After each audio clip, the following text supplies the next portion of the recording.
For my project, I decided to compare the benefits of hands-on education versus digital education.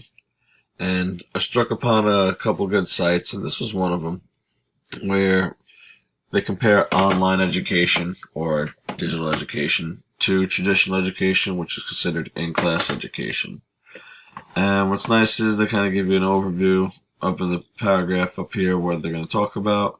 And as you scroll down the page, it kind of gets into which one is better. And it says, before deciding on which option to choose between online education versus traditional education, it is important to first weigh the pros and cons of each.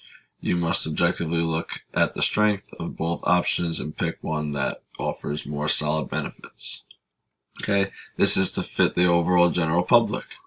So they range from options of flexibility to budget, methods and tools of facilities and of teachings, social interactions, discipline and how that is affected, and then they get into a conclusion of, as you can see, both online and traditional education institutions offer their own unique advantages.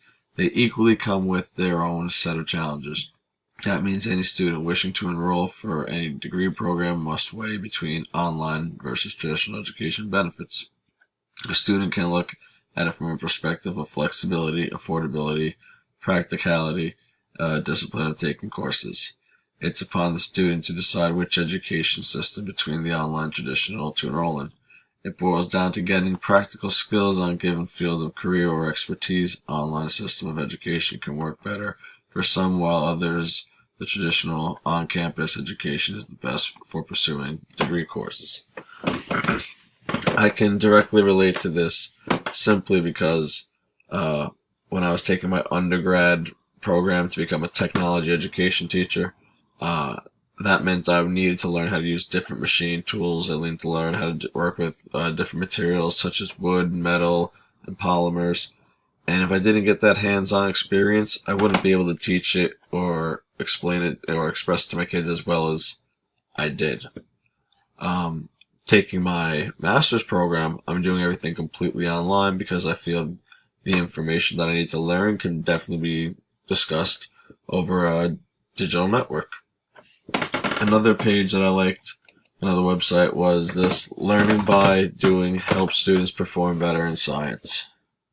Okay.